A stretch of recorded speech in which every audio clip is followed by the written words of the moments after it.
Amém? Como é que está a expectativa de vocês aí? Então eu queria que você aplaudisse ao Senhor nessa hora. Eu queria que você aplaudisse mais forte. Eu queria que você aplaudisse mais forte. Mais forte. Aleluia. Aumente sua expectativa, assim como você aumentou as suas palmas nessa hora. Amém? Deus vai te surpreender, tenho certeza disso. E lembre de algo. Quando a gente acha que a gente está dando tudo, a gente ainda pode dar mais. Amém? Então, como o Nakayama já falou, quero me apresentar. Meu nome é Robert. Hoje, como a minha esposa falou aqui no começo, a gente lidera a Aliança Jovem em Palmas, Tocantins. A gente já está ali há algum tempo, junto com o pastor Lucas, que é meu líder há alguns anos que a gente caminha junto. Um pastor incrível, uma pessoa que nos acompanha, nos auxilia, e acredita em nós também. Por isso nós estamos aqui hoje. Mas quero contar só, resumidamente, um pouquinho da minha história para você compreender, igual o Nakayama falou. A gente está ali em Marabá, eu me converti em Marabá, na cidade de Marabá, assim que a Nova Aliança começou a retomar ali os trabalhos naquele lugar, Fiz o primeiro encontro ali na Nova Aliança em Marabá, depois a gente trabalhou no encontro do Nakayama, depois a gente trabalhou junto, estamos caminhando há muito tempo junto. Então tenho 11 anos que me converti, 11 anos que decidi aceitar esse Jesus. E se algo que eu posso te falar com toda certeza, é que eu não me arrependo nenhum dia da decisão que eu tomei. Nenhum dia, E pelo contrário, tenho muita alegria de fazer aquilo que Jesus nos chama para fazer. Tenho muita alegria de caminhar segundo a palavra de Deus, segundo a orientação de Deus. Muita alegria. Amém? Então hoje moro em Marabá, ou em Palmas, há 6 anos, vou fazer 6 anos que moro lá. Tenho 9 anos de casado e tenho uma princesa ali que chama Maressa. Não sei onde está, já mexeu por aí já. Junto com a minha esposa Mayara. E hoje nós estamos aqui em convite do Nakayama para poder tentar abençoar a tua vida de alguma forma, Liberar uma palavra de Deus sobre a sua vida aí, tenho certeza que Deus vai fazer algo extraordinário no seu coração nessa noite. Amém? Eu trabalho em uma instituição financeira, atualmente, e queria falar só um pouquinho de algo que eu aprendi lá, compartilhar com você. Tem um curso lá, na instituição financeira que eu trabalho, que chama grafoscopia e documentoscopia. Você deve estar entendendo nada, não sabe que nomes são esses. Mas por que eu quero te falar um pouquinho disso que eu faço lá? Esse curso que a gente aprende lá na instituição financeira é porque a gente precisa fazer a averiguação de documentos e a gente também precisa fazer a averiguação de notas. O dinheirinho que você pega, que você leva no banco, a gente precisa fazer a análise dele. Os documentos que você apresenta em uma instituição financeira, a gente precisa fazer a análise dele. E qual é o foco desse curso? Conhecer a verdade. Conhecer a verdade. Sabe como eu faço para identificar uma cédula falsa? Se você trouxer para mim uma cédula falsa, eu consigo olhar para ela e dizer para você na hora que ela é falsa. Como que eu faço para identificar essa cédula? Conhecendo a verdadeira. Então a gente estuda a cédula verdadeira para quando a gente receber uma falsa, a gente conseguir identificar ela. Como eu faço para analisar um documento, uma identidade, um RG, um CPF falso? Conhecendo o verdadeiro. Os códigos de segurança, a verdade que está por trás daquele documento é o que me faz reconhecer aquilo que é falso. Então, esse curso que a gente faz lá é porque a gente precisa identificar o que é falso para que não entre na nossa instituição uma pessoa que está querendo ser estelionatário, alguém que está querendo aplicar um golpe, e a gente cuida para que esses documentos não entrem. Amém? Então, a partir disso, eu contei um pouquinho para você da minha história. Eu queria que você abrisse sua Bíblia comigo lá em Mateus 3:16. Amém? Abre aí comigo.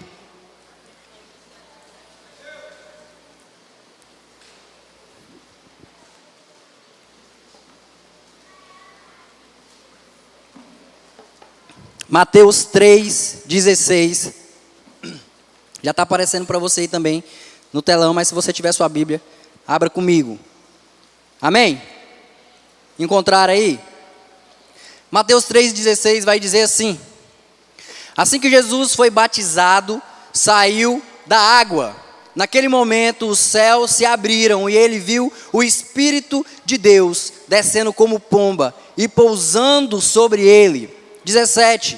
Então uma voz dos céus disse: Este é o meu Filho amado, em quem me agrado. Amém? Então, o tema dessa ministração de hoje é identidade e propósito. Nós vamos falar um pouco sobre identidade e sobre propósito. E eu te pergunto, mediante a leitura desse texto, quem fez essa declaração sobre Jesus? Você é o meu Filho amado, em quem me agrado. Quem fez? Deus. Deus fez essa declaração sobre Cristo, né? Em Deus pode haver mentira? Sim ou não? Em Deus não há mentira. Tudo aquilo que Deus fala é a verdade absoluta. É a verdade absoluta sobre mim, sobre você e naquele momento sobre Cristo. É quando ele diz: Tu és o meu Filho amado, em quem me agrado. E lá em Mateus 4, 1, a partir do 1 vai dizer assim. Mateus 4, a partir do 1, diz: Então Jesus foi levado pelo Espírito ao deserto para ser tentado pelo diabo. Depois de jejuar 40 dias e 40 noites, teve fome. O tentador aproximou-se dele e disse: Se você é o Filho de Deus, mande que estas pedras se transformem em pães. Jesus respondeu: Está escrito, nem só de pão viverá o homem, mas de toda a palavra que procede da boca de Deus. Então o diabo o levou à cidade santa, colocou-o na parte mais alta do templo e disse: Se você é filho de Deus, jogue-se daqui para baixo, pois está escrito: Ele dará ordem aos seus anjos a seu respeito, e com as mãos eles os segurarão, para que você não tropece em alguma pedra. Jesus lhe respondeu: Também está escrito: Não ponha à prova o Senhor seu Deus. Amém? Então, primeira coisa que eu quero te falar é que nós seremos atacados, principalmente na nossa identidade e no nosso propósito. É a primeira área que Satanás vai tentar nos atacar, é na nossa identidade e no nosso propósito. E principalmente na nossa identidade, porque se ele tirar a sua e a minha identidade, ele tira o propósito. Quem é uma pessoa que não tem identidade que consegue construir propósito? Ninguém. Porque a identidade dá destino. A identidade dá propósito. Então é a primeira área que ele vai tentar nos atacar. E aqui ele diz para Jesus: Se tu és filho de Deus, faça. Se tu é filho de Deus, faça. Né? Ele estava atacando a identidade de Jesus. No momento que eu li para você em Mateus 3, 6, que Jesus fala, no 17 vai dizer: Tu és o meu Filho amado, em quem me agrado. Logo depois desse momento, Jesus é conduzido ao deserto. E o diabo vem para tentá-lo. E eu vou te perguntar: Jesus podia transformar as pedras em pães, sim ou não? Ele podia. Ele tinha toda a autoridade para transformar as pedras em pães. Ele poderia fazer isso. E por que não fez? Se ele podia, por que não fez? Né? Se eu e você, nós temos a condição de fazermos algo e alguém chega para você e te questiona. Se alguém chega para você e fala: Não, se você está dizendo quem é, se você diz quem é, me prova então. Me prova então, faça isso. E você é uma pessoa que sabe fazer aquilo, você vai falar: Então eu vou te provar que eu sou. E eu vou lá e faço. Por que Jesus então não provou, né, que ele era o Filho de Deus, simplesmente transformando as pedras em pães, porque ele podia fazer? Aí é onde nós temos que entrar. Quem sabe quem é, de verdade, não precisa provar nada para ninguém. Sabe quem precisa saber da minha, e sabe quem precisa saber da sua identidade? Sabe quem é a pessoa que precisa ter essa convicção certa da sua ou eu da minha identidade? Eu preciso. Sou eu que preciso ter convicção da minha identidade. É você quem precisa ter convicção da sua identidade. Somos nós que precisamos, então nós não precisamos provar quem nós somos. Nós somos. E ponto. Se alguém liberou uma palavra sobre a sua vida e disse: tu és o meu filho amado em quem me agrado, e outra pessoa chega para você, e aquela é a verdade de Deus sobre a sua vida, e alguém chega para você e diz: você não é filho de Deus.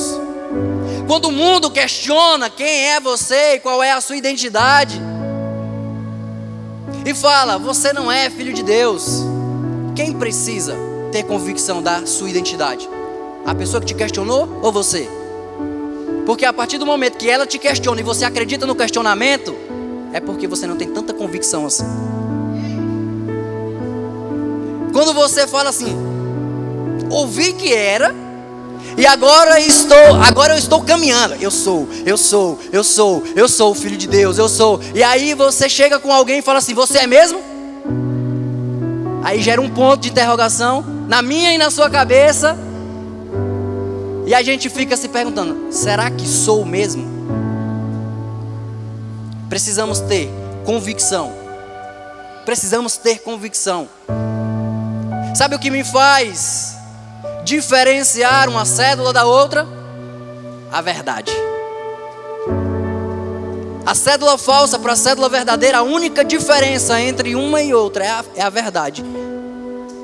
Não existe outra diferença. Quando você pega uma cédula falsa, você olha de longe a cédula. Se eu passo a cédula para você dessa distância aqui, uma cédula de R$100, você não sabe me dizer se ela é ou não. Você não sabe me dizer. Quando você pega, quando você olha, é a verdade. E por que não a falsa é a verdade? Porque existe uma verdade que ela é absoluta. Existe uma verdade que ela é absoluta. E ela está... Essa é a minha Bíblia, viu? Está aqui. Então aqui está a verdade. Essa é a verdade absoluta, é onde você precisa crer quem você é. É quem nós precisamos crer quem nós somos. É o que a palavra diz sobre nós. E essa é a verdade absoluta. Quando eu pego aquela cédula e eu faço um estudo sobre ela, eu sei que aquela verdade ela é absoluta.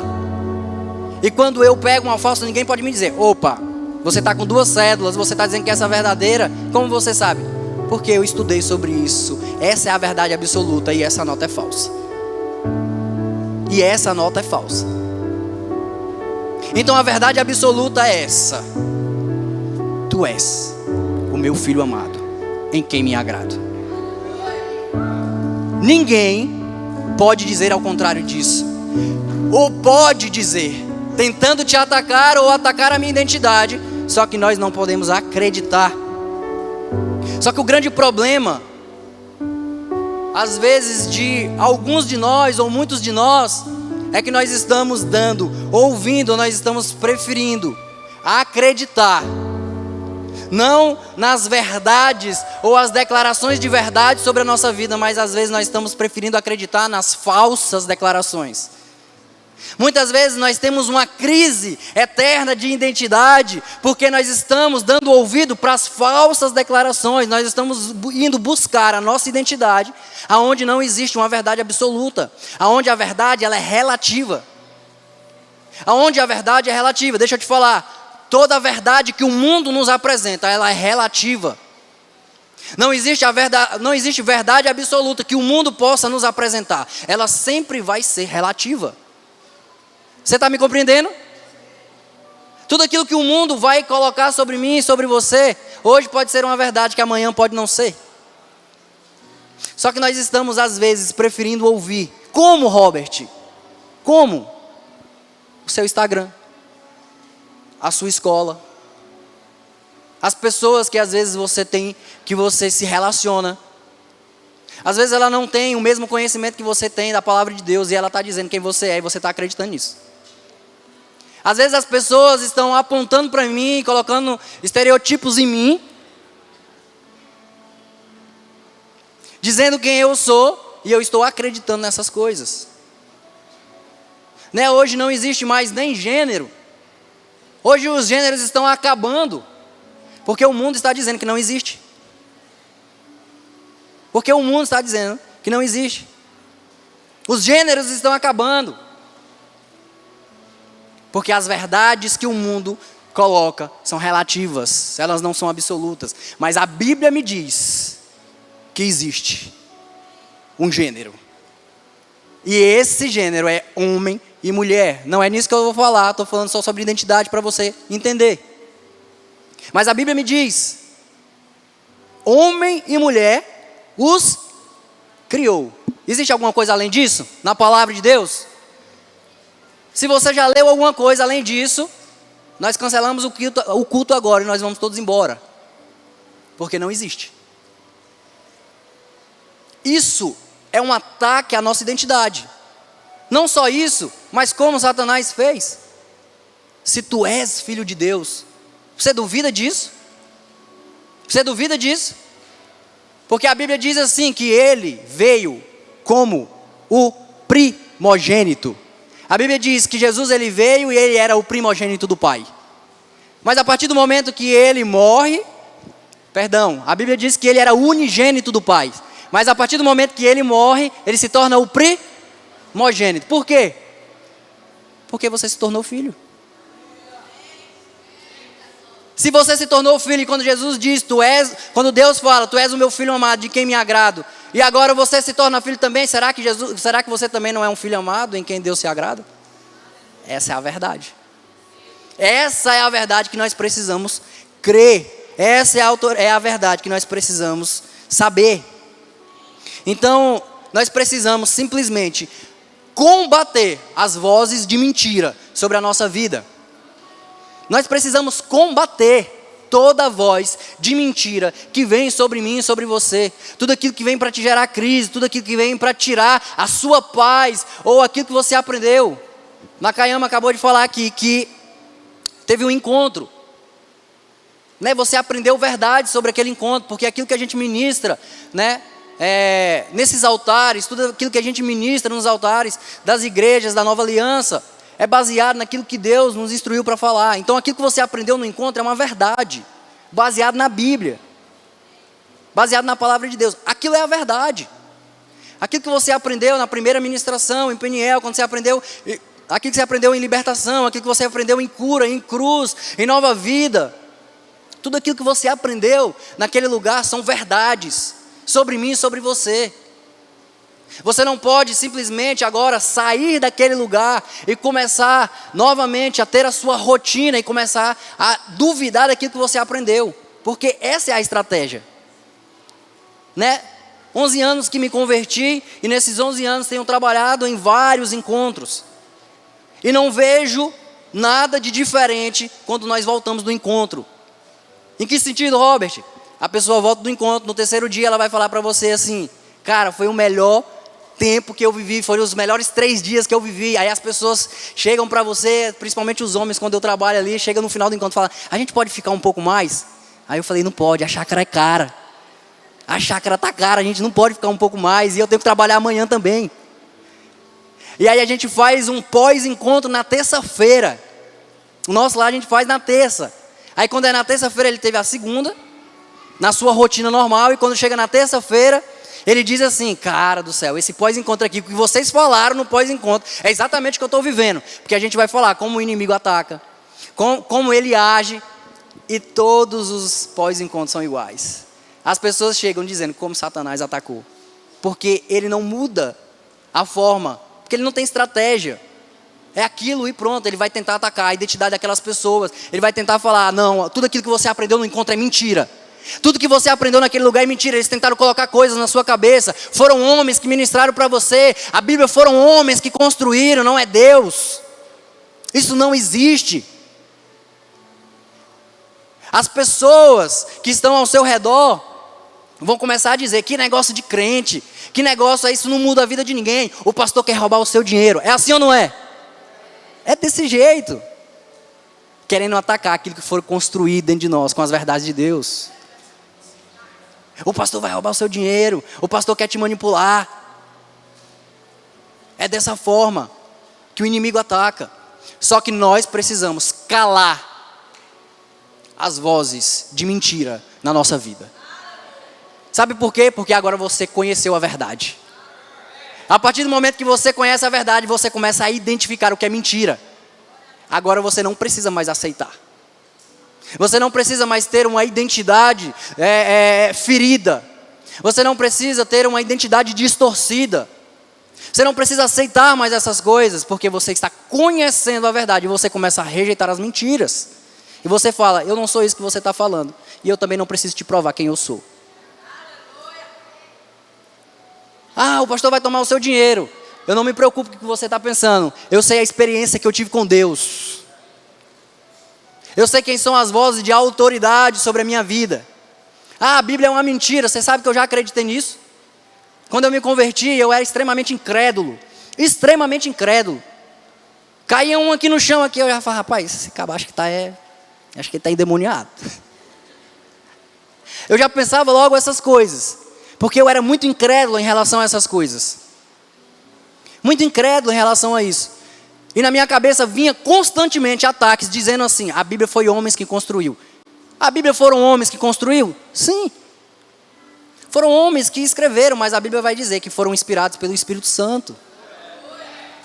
Só que na minha cabeça era, homens construiu, estão querendo me manipular. Só que quando você vai ler a Bíblia de Gênesis a Apocalipse, se passa décadas, anos, milhares de anos. Como aqueles homens estão conectados de uma forma tão profunda? Porque quando você vai ler lá em Apocalipse, você consegue encontrar o fio da meada em Gênesis. Como aquele homem que nasceu depois de milhares de anos conseguiu se conectar com aquele que estava em Gênesis.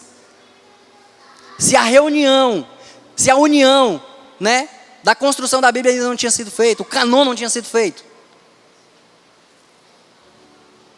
O Espírito Santo de Deus construiu isso aqui. E ninguém vai me dizer que é mentira. E um dia eu falei algo para mim mesmo. Um dia eu disse algo para mim mesmo e eu disse assim, se a Bíblia inteira for uma mentira, e se o Evangelho inteiro for uma mentira, e se esse negócio de Deus todinho for uma mentira, e quando chegar no fim das contas eu morrer e não existir mais nada, chegar no final das contas não existir mais nada, ainda assim valeu a pena. Sabe por quê? Porque o Evangelho que me apresentaram me tornou uma pessoa melhor. Me tornou um homem melhor. Me tornou uma pessoa menos ignorante.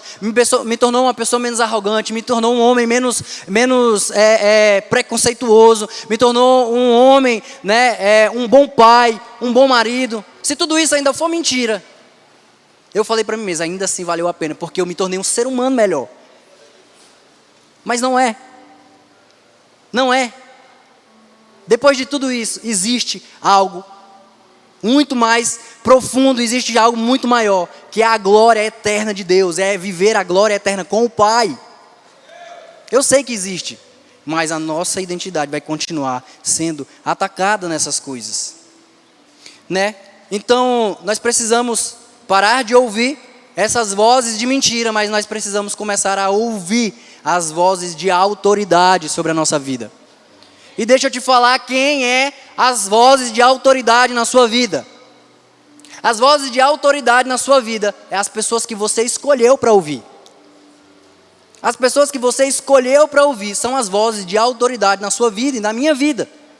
Sabe quem são as vozes de autoridade na minha vida? São os meus pastores. Sabe por quê? Não é porque eu vim para uma igreja e eles se tornaram os meus pastores. Não, é porque eu escolhi que eles fossem os meus pastores. Sabe, hoje vocês estão sobre o pastoreio do Gabriel Nakayama e da Bianca. Eu chamo de Gabriel Nakayama e de Bianca, gente, porque tenho muita intimidade com eles, né? Mas são os pastores de vocês, o pastor Gabriel, o pastor Bianca. Sabe por que eles são pastores de vocês? Porque vocês escolheram estar aqui. Vocês poderiam estar em qualquer outro lugar, ou vocês poderiam estar em qualquer outra igreja. Né? Essa moça que subiu aqui agora, ela falou assim, mãe, eu quero ficar nessa igreja. Foi uma escolha dela. Ninguém obrigou ela a fazer isso. Ela disse assim, eu quero fazer parte deste corpo e eu quero que essas pessoas sejam os meus pastores. Você escolheu. Você escolheu a quem ouvir. Então escute essas vozes que são as vozes de autoridade sobre a sua vida. Com certeza são as pessoas que têm a verdade para dizer sobre você quando você muitas vezes estiver confuso. Então, nós não podemos preferir acreditar nas mentiras do mundo ao invés de acreditar nas verdades de Deus. Nós não podemos preferir acreditar, né, lá no blogueiro do Instagram, do que nas verdades de Deus. Muitas vezes nós damos mais credibilidade para o pastor que está ministrando na internet, de onde você não sabe de onde veio e você não sabe para onde vai. Em vez de ouvir a voz do seu pastor, que você sabe de onde veio. Você viu ele sendo ungido aqui. Você tem confiança no pastor dessa igreja. Você tem confiança no pastor Nonato que ungiu a pessoa que está aqui. Mas às vezes o cara está falando para você algo e você escuta algo na internet e você diz assim: não, mas o pastor da internet disse assim. Quem é a voz de autoridade? Quem você decidiu ouvir? O pastor da internet? Ou o pastor que está te pastoreando? Que está orando por você todos os dias? O pastor que está aqui com você, vendo as suas labutas, que está vendo as suas dificuldades? Ou o pastor da internet, que não sabe nem quem você é e nem você sabe quem ele é? Quem nós estamos ouvindo? Às vezes nós deixamos de ouvir os nossos pais, que são vozes de autoridade na nossa vida, dizendo para você: não vai, não faça, não é assim. E você fala: eu vou porque a amiga da escola está fazendo. Eu vou porque senão eu não estou incluso no grupo. Se eu não fizer algo que o grupo está fazendo, eu não vou ser aceito. Quem tem identidade não precisa ser aceito. Jesus, ele foi o mais rejeitado de todos os homens. Ele não precisou ser aceito. Ele decidiu cumprir o propósito. Ele decidiu cumprir o chamado. Ele decidiu cumprir o chamado. A Bíblia diz que aquele que não comer da minha carne e não beber do meu sangue não teria parte comigo. Jesus disse isso. E a partir do momento que ele disse isso, a Bíblia vai relatar que muitos deixaram de segui-lo. E ele olha para os 12 dele e diz assim: vocês também não querem ir? E Pedro diz assim: para onde iremos? Se só tu tens as palavras de vida eterna. Jesus, ele não estava preocupado com seguidores. Jesus, ele não estava preocupado com quem ia seguir ou quem não ia seguir. Ele estava preocupado em anunciar a verdade. E que essa verdade libertasse aqueles que ouvissem. E cumprir o seu propósito. E cumprir o seu propósito. Era isso com que ele estava preocupado. Então eu quero te dizer que a nossa identidade, ela não é determinada. A minha e a sua identidade não é determinada quando nós nascemos. Ela é construída. Entenda isso. Robert, eu nasci com uma identidade. Ela é construída. Ela é construída. Ela é construída com verdades ou ela é construída com mentiras. Essa é a questão. Você é uma pessoa que nasceu e você se desenvolveu e você passou o tempo da sua vida ouvindo que você era burro. Você ficou ouvindo o tempo todo: você é burro, você é feio, você não é capaz. As pessoas ao seu redor começaram a fazer dessa forma: você não é capaz, você é burro. E você começou a acreditar nas mentiras. Sabe como a sua identidade começou a ser construída? Como uma pessoa incapaz. Qual é a sua identidade? A nossa identidade, ela não é algo apenas de uma coisa, ela é a construção de muitas verdades e de muitas mentiras. E às vezes nós acreditamos: rapaz, vai lá, faz aquela prova, vai lá, faz aquele vestibular, presta o vestibular, presta aquela prova, faz aquilo. Você fala assim: eu não sou capaz. Sabe por quê? Porque a sua identidade foi sendo construída com mentiras. A Bíblia diz que nós somos imagem e semelhança de... A imagem e a semelhança dele é burra? Ele fez alguém que é burro? Ele fez alguém incapaz para alguma coisa? Essa é a verdade. Só que às vezes nós crescemos ouvindo que nós não éramos capazes. E a nossa identidade, ela foi sendo desenvolvida, deturpada, com mentiras. Você acreditou que você era feio. Você acreditou porque as pessoas começaram a dizer ao seu redor, falando assim: você é feio, você é feio, você é feio. E você começou a ter crise de identidade. E nada que você faça nesse mundo te torna bonito. Você pode colocar uma maquiagem, os homens podem colocar uma blusa bacana, fazer um penteadozinho na régua, e ele olha no espelho e diz assim: eu sou ainda feio. Porque as mentiras que lançaram sobre a minha vida, elas foram absorvidas por mim, e isso agora faz parte da minha identidade. A imagem e a semelhança de Deus é feia? Mentiras. Então a nossa identidade, ela não é determinada, ela é construída. E deixa eu te falar, eu não sei como você chegou e como você está ouvindo essa ministração e o que está mexendo com você, mas eu quero dizer que toda mentira, ela pode ser anulada nessa noite, para que as verdades de Deus comecem agora a alterar a sua identidade. Você pode sair daqui, Robert, eu posso sair daqui com uma identidade nova? Pode. Você pode sair daqui com uma identidade diferente? Pode. Robert, você consegue, através dessa ministração e uma oração, declarar que a minha identidade vai ser mudada? Posso. Posso, porque as verdades absolutas de Deus, elas vão cumprir o propósito. A palavra de Deus vai cumprir o propósito para qual ela foi lançada. E ela foi lançada e ela está sendo lançada nessa noite para alterar a sua identidade naquilo que lançaram como mentira. Você é sim um filho amado, você é sim capaz, você não é feia, você não é feio. Você consegue.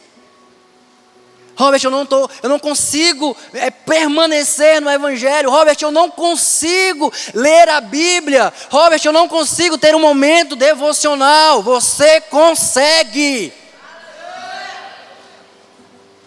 Você consegue porque não existe nada em você que seja diferente do que está em mim.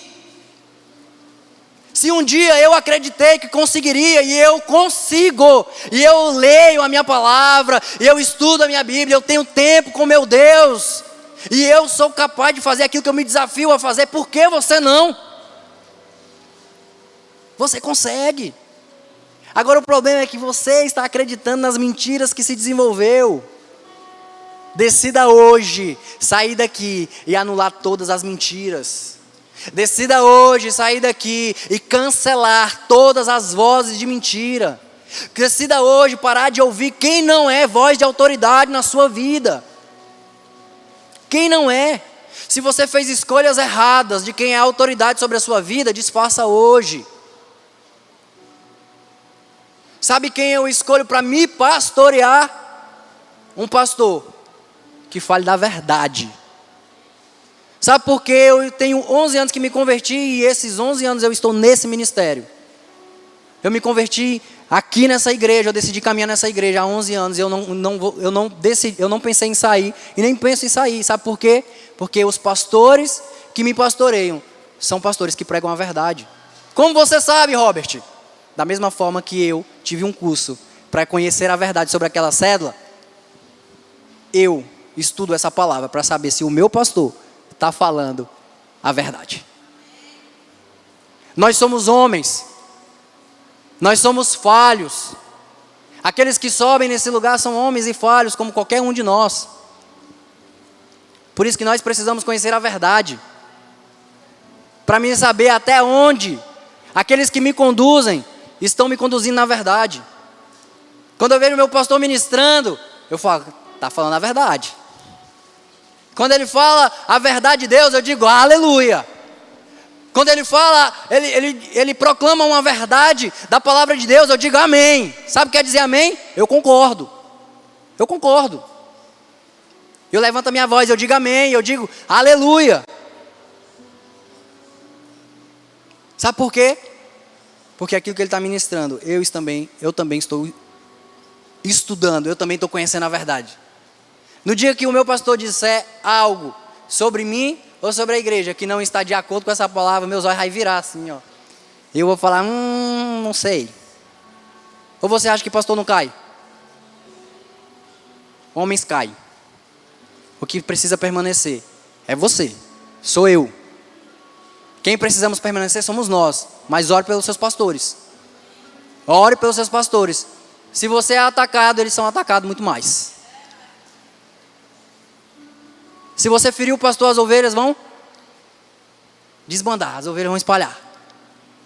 Então ore, Deus, quero orar pelo meu pastor, guarde a vida dele. Que todo ataque do inimigo seja cancelado sobre a vida dele. Senhor Deus, eu sei a luta que ele tem travado contra o inferno para me manter na presença de Deus. Para orar por cada um de nós que somos adolescentes, jovens nesse lugar. Oro pela vida do pastor Nonato. Senhor Deus, tem sustentado esse ministério, ore pela vida dele. Tem ministrado a verdade para cada um de nós. Tem revelado a verdade para cada um de nós. Assim como eu oro pela vida do meu pastor. Pedindo, Deus, guarde a vida dele. Se ele cair, o trem vai bagunçar todo. E Deus tem guardado. Acredite nessas verdades. E com certeza, Deus vai nos levar a lugares altos. A lugares extraordinários. Porque, como eu disse, quem não tem identidade não tem propósito. Mas quem tem identidade sabe exatamente para onde tem que ir. Sabe exatamente para onde tem que ir. Então eu quero ler para você aqui, Mateus 4, a partir do 8. Diz assim: depois o diabo o levou a um monte muito alto e mostrou-lhe todos os reinos do mundo e o seu esplendor. Ele disse: tudo isso lhe darei se você se prostrar e me adorar. Jesus lhe disse: retire-se, Satanás, pois está escrito: adore o Senhor, o seu Deus, e só a ele preste culto. Então o diabo o deixou, e anjos vieram e lhe serviram. Então primeiro o diabo atacou na identidade. Se tu és filho de Deus, faça. Se tu és filho de Deus, faça. Agora aqui, ele já está atacando em outra área, ele está atacando no propósito. Aqui agora ele já está atacando no propósito. Ele está dizendo, levou um monte muito alto, mostrou todos os reinos do mundo, e disse: se me adorares, te darei tudo isso. Agora eu te pergunto, Jesus veio para ser Senhor ou veio para ser servo?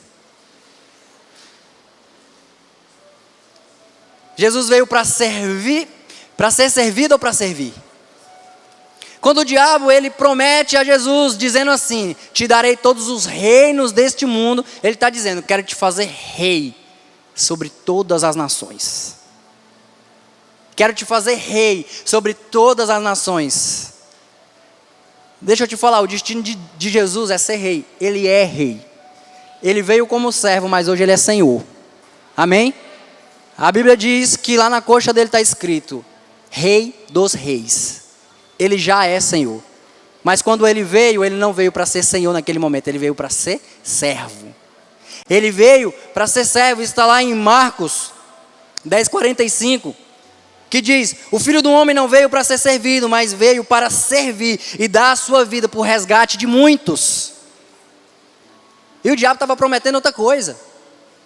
Ele vai te atacar no seu propósito. Ele vai te atacar no seu propósito. Ele vai querer, às vezes, antecipar o propósito. Então é uma verdade mascarada. Ele está falando assim: ó, não veio para ser rei? Estou aqui te entregando todas as coisas. É verdade? É verdade, Jesus veio para ser rei, mas não era o tempo. Não era o tempo. Ele queria anular o propósito, ele queria anular, aquilo que Jesus veio para fazer, atacando ele no propósito. Então, só quem é uma pessoa que tem convicção da sua identidade, tem clareza do seu propósito. Sabe por que Jesus não aceitou? Porque ele tinha convicção da identidade.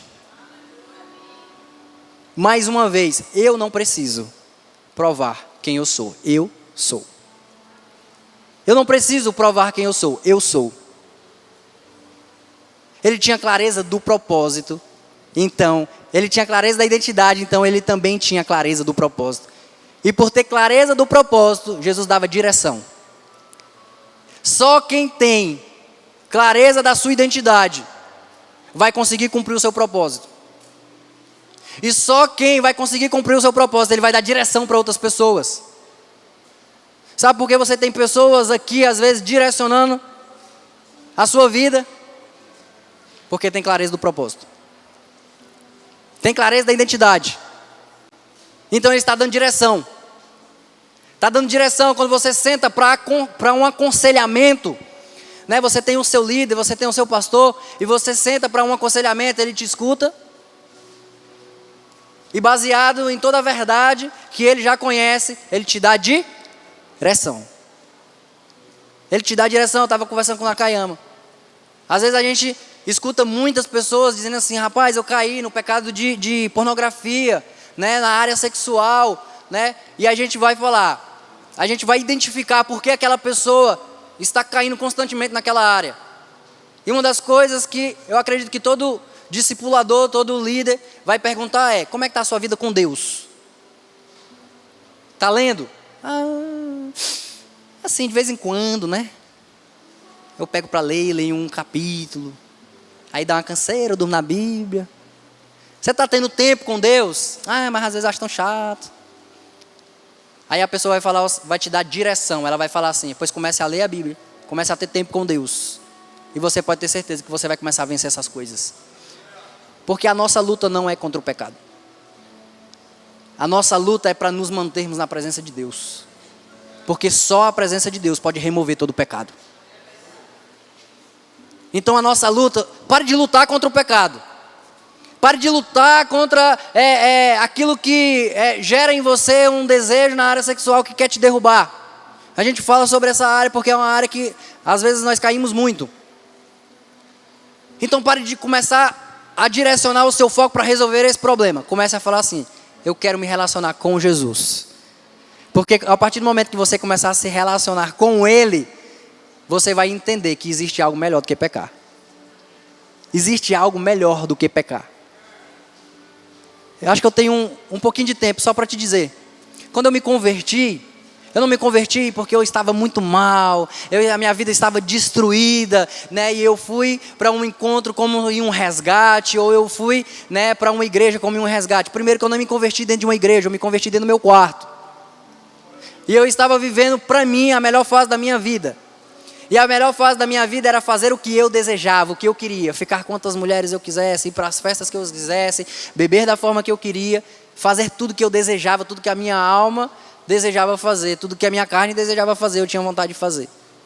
E naquele dia dentro do meu quarto, eu não tenho tempo para te contar a minha história, né? Mas naquele dia dentro do meu quarto eu estava indo para uma festa de carnaval, porque eu me converti praticamente no dia da festa do carnaval. E eu estava indo, me preparando para uma festa de carnaval. E Deus, Ele veio sobre aquele lugar com a presença dEle. E naquele momento eu caí de joelhos no chão, chorando compulsivamente. E dizendo: eu quero te aceitar como meu único e suficiente Salvador. E depois eu fui procurar uma igreja e encontrei a Nova Aliança. Só então. Mas sabe o que eu descobri? Que o que eu estava vivendo para mim não era ruim, mas eu descobri algo melhor. E quando você entende que você tem algo melhor, você não quer trocar pelo que é pior. Né? A pessoa diz assim: rapaz, hoje eu não tenho muito dinheiro, mas para se acostumar a ser rico é fácil, né? Sabe por que é fácil se acostumar a ter uma condição financeira boa? Às vezes o que você está vivendo não era nem tão ruim, mas quando você descobre algo melhor, você fala: eu não quero voltar para essa vida, eu quero ficar aqui onde eu estou, ué. Quando você descobre algo melhor, você não troca por algo que é inferior. Eu descobri algo superior ao que eu vivia. E eu decidi falar: eu quero conhecer ainda mais, porque tudo que eu conheci ainda não é tudo. Ainda existe muito mais. E tudo que eu tenho descoberto nessa caminhada é que é ainda melhor do que eu pensei que era. É ainda melhor do que eu pensei que era. Então comece a vencer o seu pecado conhecendo aquilo que é melhor do que o pecado. Comece a vencer o pecado conhecendo aquilo que é melhor. Então, a parte mais importante, quero te dizer que a parte mais importante, não, quer dizer, Jesus ele disse aqui em Mateus 28:19, quero ler para você, que diz assim, portanto vão e façam discípulos de todas as nações, batizando-os em nome do Pai, do Filho e do Espírito Santo, ensinando-os a obedecer a tudo o que eu lhes ordenei, e estarei sempre com vocês até os fins dos tempos. Amém? Jesus disse isso. Ide por todo mundo, fazei discípulos. Sabe o que ele está falando aqui? Cumpra o propósito. Cumpra o propósito. Só que, né, a parte mais importante do nosso propósito, entenda isso, a parte mais importante do nosso propósito não é cumpri-lo. A parte mais importante do nosso propósito é transferi-lo. A parte mais importante do nosso propósito é transferi-lo. Se nós pregarmos a salvação, se nós pregarmos transformação, e nós não transferirmos a nossa identidade e o nosso propósito para uma próxima geração, nós falhamos. Nós falhamos. Deixa eu te falar. Moisés tirou o povo do Egito. E ele levou o povo até a porta da terra prometida. Mas quem levou o povo à terra prometida não foi Moisés. O propósito de Moisés foi transferido e alguém conduziu. Josué conduziu o povo até a terra prometida. Aí a Bíblia vai dizer que Josué foi conquistar a terra. E depois que ele conquista a terra, ele morre. E a Bíblia fala que ninguém o substituiu. E a Bíblia fala que o povo se desviou do caminho do Senhor. E aí Deus começa a levantar juízes. E aqueles juízes, enquanto vivia, o povo seguia Deus. E depois que morria, o povo se desviava. Amém? Alguém conhece essa parte da Bíblia? O povo se desviava, sabe por quê? Porque eles estavam cumprindo o propósito, eles não estavam transferindo o propósito. Jesus, ele veio para cumprir o propósito, e ele cumpriu.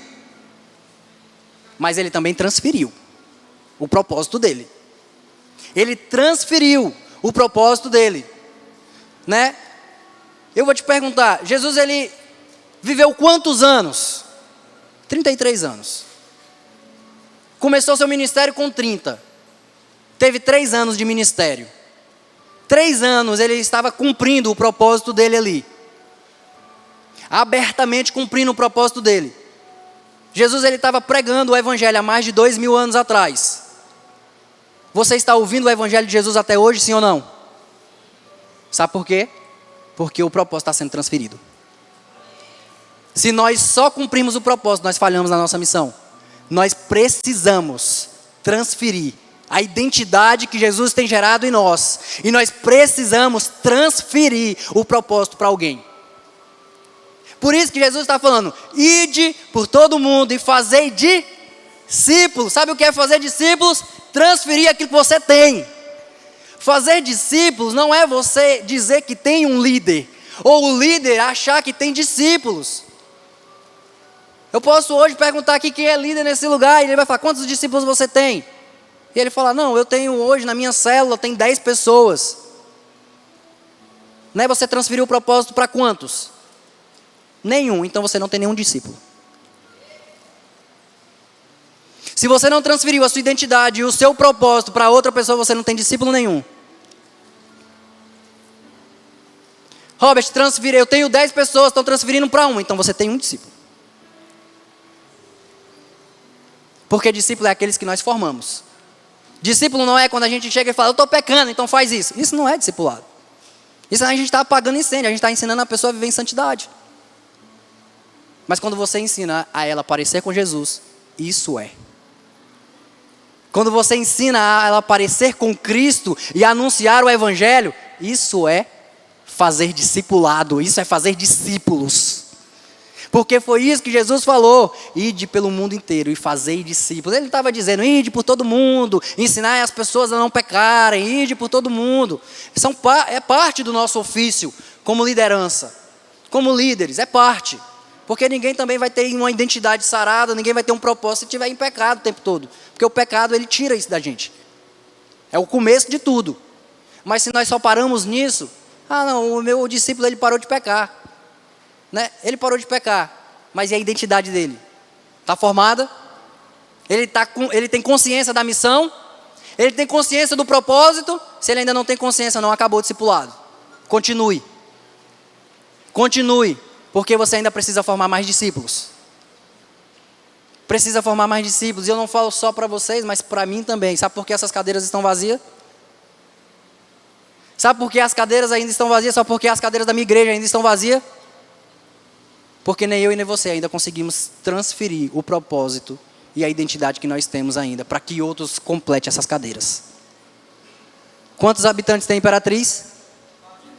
400 mil.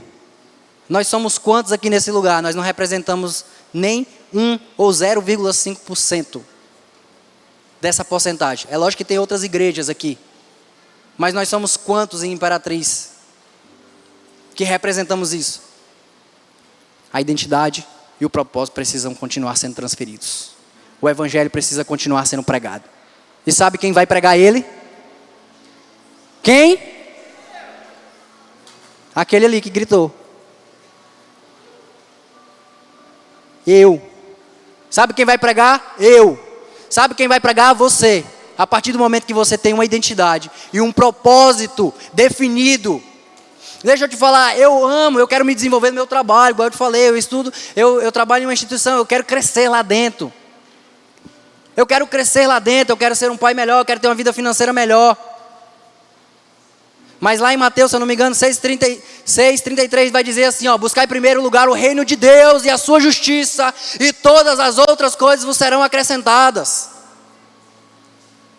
Eu quero crescer nas áreas da minha vida, mas nunca sem compreender que em primeiro lugar o reino de Deus. O reino de Deus. Amém? Então tudo vivo aí ainda? Pois glória a Deus. Fique de pé no seu lugar.